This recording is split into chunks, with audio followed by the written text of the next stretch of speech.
Cruz Azul hoy, la presión está al tope y en la noria ya no hay espacio para medias tintas. La directiva tomó una decisión clave sobre el futuro de Nicolás Larcamón y como era de esperarse, la afición explotó. El respaldo no cayó bien en todos lados y el club volvió a partirse en dos. Ahorita te cuento los detalles de esa bronca, pero eso no fue lo único que movió el día. Otra decisión interna agarró a muchos por sorpresa. 2 jugadores se quedan, pese a que hay clubes siguiéndolos y a que una parte importante de la afición pedía su venta inmediata. Movimiento frío, de escritorio, que no todos están dispuestos a aceptar. Y ojo, porque mientras todo eso pasaba, Cruz Azul ya avanzó en la búsqueda del 9 que va a tomar el lugar de Sepúlveda. El nombre existe, el perfil está claro y el plan ya está sobre la mesa. No te vayas, que te voy a contar todo lo que se está moviendo en estas últimas horas en la noria. Amigo cementero, checa si ya estás suscrito a nuestro canal Zona Azul TV. Aquí hay Cruz Azul desde la mañana hasta la noche. ¿Nos echas la mano para llegar a la meta de 1000 suscriptores? Muchísimas gracias de corazón. En la noria no se habla en voz alta, pero el ruido se siente en cada pasillo. Durante horas, Cruz Azul vivió un silencio incómodo. No hubo comunicados, no hubo respaldos públicos, no hubo mensajes tranquilizadores. Solo una sensación que recorría redes, tribunas y programas deportivos. Algo estaba a punto de romperse. Después de otro cierre de años sin títulos y del golpe internacional, el proyecto volvió a quedar bajo la lupa, y el nombre de Nicolás Larcamón se convirtió en el centro de todas las miradas. La eliminación ante Flamengo no fue solo una derrota. Fue el punto donde se acumularon frustraciones viejas, decisiones discutidas y una identidad que nunca terminó de cuajar del todo. La afición lo sintió así, no como un tropiezo aislado, sino como la confirmación de una duda que venía creciendo torneo tras torneo. ¿Hasta dónde puede llegar este equipo con este cuerpo técnico? En redes sociales, el clima fue de juicio, no de análisis frío, sino de hartazgo. Aparecieron comparaciones inevitables con procesos anteriores, reclamos por la lectura de los partidos, por el manejo del plantel y por una sensación recurrente. Cruz Azul compite, pero no impone. Y cuando llega el momento grande, algo se le escapa de las manos. El debate no tardó en dividir a la afición. De un lado, quienes creen que cambiar de técnico otra vez sería repetir errores del pasado, romper procesos antes de tiempo y volver a empezar desde cero. Del otro, los que sienten que el margen ya se agotó, que las dudas pesan más que las promesas y que sostener el proyecto sin resultados claros es estirar una cuerda que ya está tensa. El silencio de la directiva alimentó aún más la tensión. Cada hora sin postura oficial era interpretada como señal de desgaste. Para algunos, era cuestión de tiempo para que llegara el corte. Para otros, una pausa calculada antes de tomar una decisión impopular.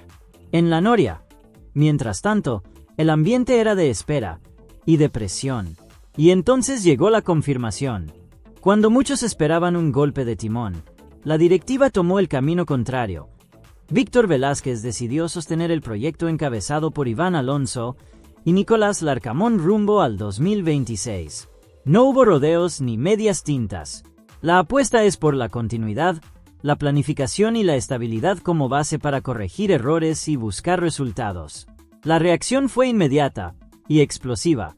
Para una parte de la afición, la decisión fue un acto de coherencia institucional. Un mensaje de respaldo a un proyecto que, pese a las críticas, volvió a colocar a Cruz Azul en instancias importantes. Para otro sector, fue una provocación directa. La comparación con salidas anteriores reapareció con fuerza y el enojo se mezcló con incredulidad. ¿Por qué ahora sí hay paciencia?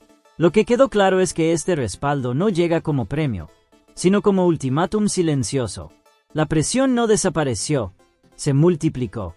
Con la continuidad confirmada, Larcamón entra a un clausura 2026 sin margen de error. Cada partido, cada decisión y cada resultado serán examinados con lupa por una afición que ya no quiere explicaciones, sino respuestas en la cancha. En la noria eligieron sostener.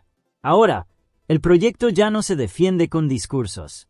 Se defiende ganando. Con la continuidad ya definida, el foco empezó a moverse hacia otro punto incómodo.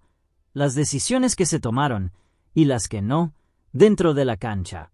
Más allá del respaldo institucional a Nicolás Larcamón, una pregunta quedó flotando tras el cierre del semestre. ¿Cruz Azul aprovechó realmente la plantilla que tenía? Para Adrián Esparza Oteo, La respuesta es clara y apunta directo a un problema de gestión que terminó pasando factura en los momentos clave. El análisis no va por el resultado final, sino por el camino. Durante la Apertura 2025 y la Copa Intercontinental, la máquina dio la sensación de competir siempre con una rotación corta, repitiendo nombres y tardando demasiado en mover el banco incluso cuando el partido lo pedía. Y ahí es donde aparecen tres nombres que, según Esparza, merecían mucho más protagonismo: Mateusz Bogusz, Luca Romero y Amaury Morales. El caso que más ruido genera es el de Bogusz. El polaco llegó como una inversión fuerte, con cartel y proyección, pero su participación fue mínima. Ni siquiera en escenarios donde el equipo necesitaba creatividad o cambio de ritmo logró continuidad. Contra Flamengo apenas sumó minutos y ante Tigres ni siquiera fue opción. Para muchos, eso resulta inexplicable en un equipo que tuvo problemas evidentes para generar peligro. Luca Romero aparece en una línea similar. Joven, desequilibrante y con características distintas a las habituales del once titular, pero relegado a un rol casi decorativo.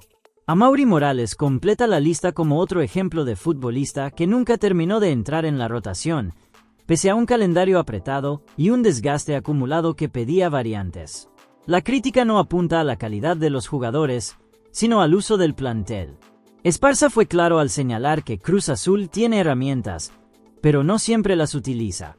El antecedente de otros futbolistas que explotaron tras recibir continuidad refuerza la idea de que el problema no es la falta de talento, sino la administración de los minutos.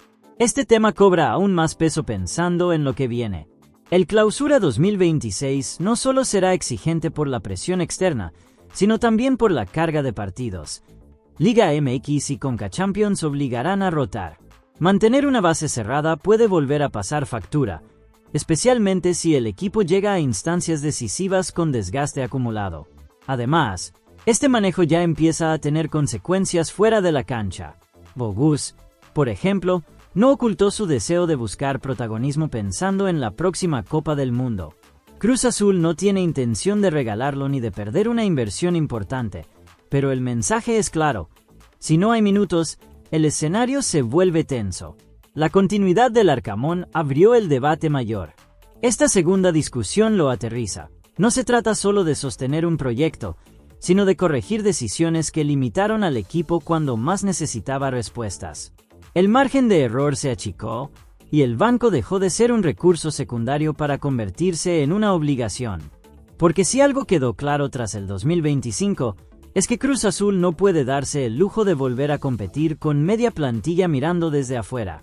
Mientras el debate se centra en el primer equipo, una decisión silenciosa empezó a tomar forma desde abajo. En medio del reacomodo que vive Cruz Azul tras cerrar el 2025, surgió un movimiento que pasó desapercibido para muchos, pero que dice mucho del rumbo que quiere tomar el club.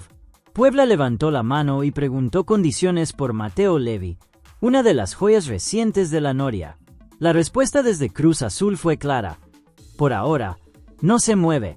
El interés del equipo camotero fue real.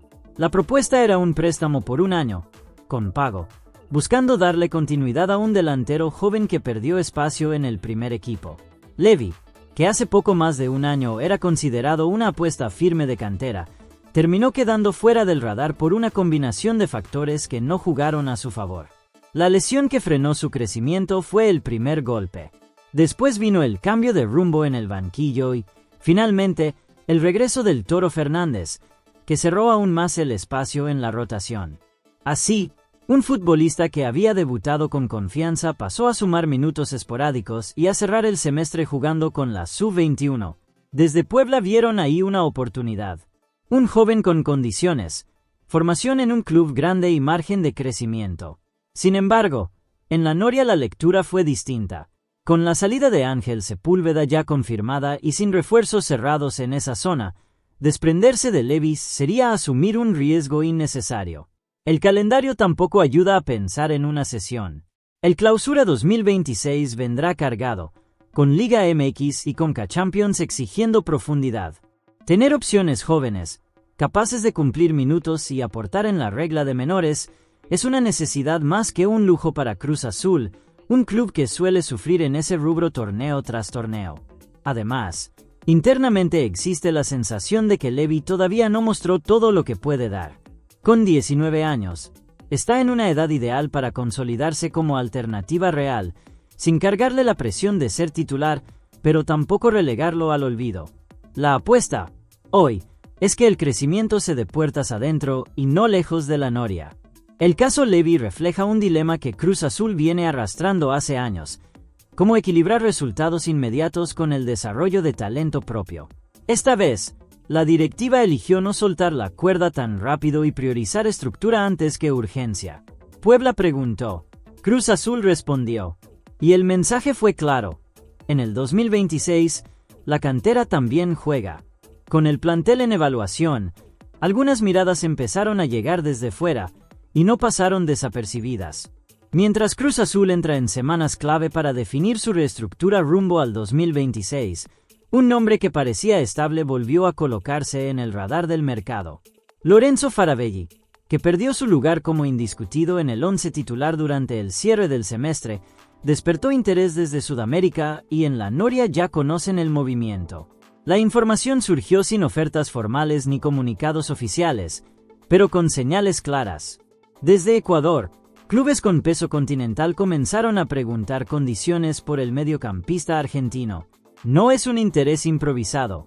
Faravelli dejó una huella fuerte en ese país y su nombre sigue ligado a uno de los ciclos más exitosos del fútbol ecuatoriano reciente. Su paso por Independiente del Valle lo posicionó como un futbolista confiable, regular y con llegada.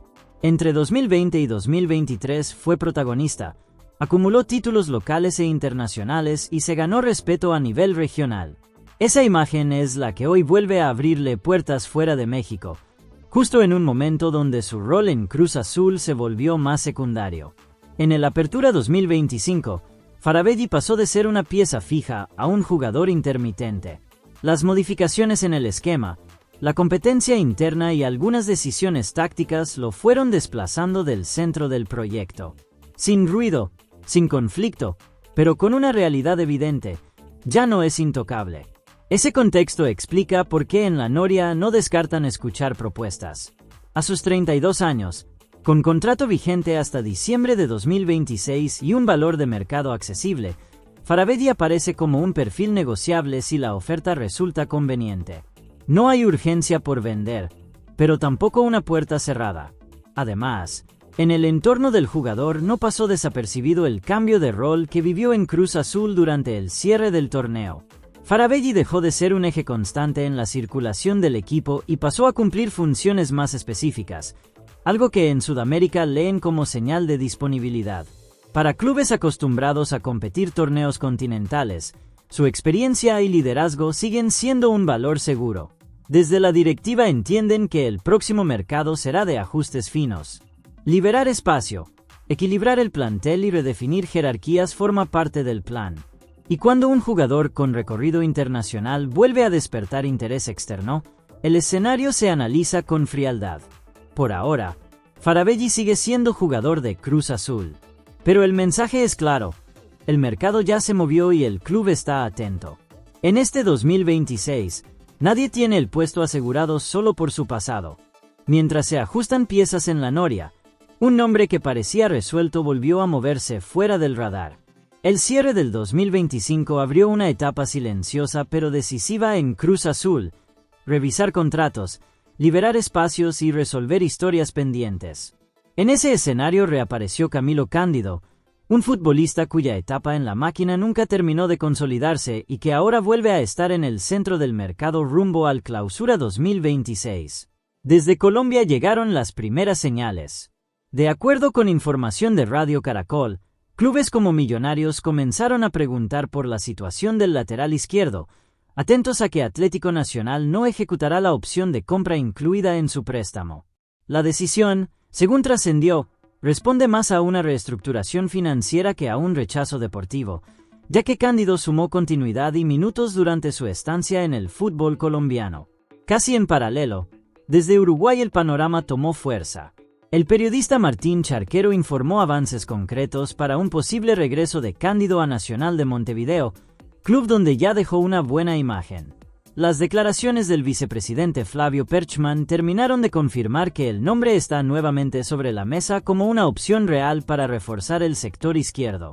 Para Cruz Azul, el escenario está bastante definido. Cándido tiene contrato vigente hasta diciembre de 2026, pero no entra en los planes deportivos del club para el próximo semestre. Con la llegada de Omar Campos y la necesidad recurrente de liberar cupos de extranjero, su salida aparece como una solución lógica dentro del proceso de depuración del plantel. El valor de mercado del uruguayo, cercano al $1.000.000, facilita la operación. No se trata de una venta millonaria ni de una negociación compleja, sino de resolver un expediente que quedó abierto desde su cesión. En la Noria observan con atención, conscientes de que cerrar este movimiento ayudaría a ordenar el rompecabezas del mercado. Más allá de eso, el 2025 de Cándido no pasó desapercibido. Con Atlético Nacional disputó más de 50 partidos oficiales, sumó asistencias y volvió a mostrarse competitivo en torneos locales e internacionales. Ese rendimiento es el que hoy lo vuelve atractivo para Colombia y Uruguay, y el que permite a Cruz Azul negociar desde una posición clara. El mensaje es sencillo. El ciclo de Cándido en la máquina parece llegar a su fin. Ahora resta definir el destino y la forma. Mientras tanto, en la Noria avanzan con una prioridad marcada: ajustar el plantel antes de sumar nuevas piezas. Con una salida ya pactada, la atención se movió de inmediato hacia una sola pregunta: ¿quién ocupa ese lugar? Ángel Sepúlveda ya tiene todo encaminado para volver a Chivas y en la Noria lo saben desde hace días. Su salida no sorprendió internamente, pero sí activó una búsqueda puntual y con condiciones claras. Cruz Azul quiere un delantero centro mexicano para cubrir el hueco inmediato, mientras la plaza de NFM quedaría reservada para un refuerzo extranjero. Con ese escenario definido, comenzaron a aparecer nombres. Según información de W Radio Deportes, la directiva maneja 4 opciones y el primero de la lista no pasó desapercibido. Se trata de Eduardo Mudo Aguirre, un nombre que en Cruz Azul provoca sensaciones encontradas. Aguirre estuvo a nada de llegar a la máquina hace tiempo, tan cerca que incluso realizó pruebas médicas, y no las superó. Desde entonces, el destino jugó su propio partido. Cada vez que enfrentó a Cruz Azul con Atlas, terminó marcando 4 goles recientes que no pasaron desapercibidos y que hoy lo vuelven a colocar en el radar, ahora como posible solución. Otro nombre que aparece es Roberto de la Rosa. Con poco rodaje en Rayados y contrato que vence en 2026, su situación contractual lo convierte en una opción viable si Monterrey decide abrir la puerta. No es un fichaje mediático, pero sí un perfil que encaja en la búsqueda de profundidad inmediata. El gran sueño, como era de esperarse, es Julián Quiñones. El contacto existió, el interés también, pero la realidad enfría cualquier ilusión rápida. Su valor de mercado supera los $15 millones y su salario en Arabia Saudita lo colocan, hoy, en un escenario prácticamente inaccesible. La lista se completa con Ricardo Marín, quien regresará a Chivas tras su cesión en Puebla. Su futuro todavía no está claro y dependerá de si tiene espacio real en Guadalajara. En Cruz Azul lo siguen de cerca, aunque saben que no será una negociación sencilla. También hubo descartes. César Luis Merlo fue claro al señalar que Alfonso Alvarado no está en los planes, pese a los rumores que circularon en días recientes. En la Noria prefieren perfiles distintos y ya lo hicieron saber. Mientras el plantel entra en periodo de descanso, el movimiento no se detiene. La imagen de Sepúlveda saliendo por su cuenta de la IFA, separado del resto del grupo, terminó de confirmar lo que ya era un secreto a voces.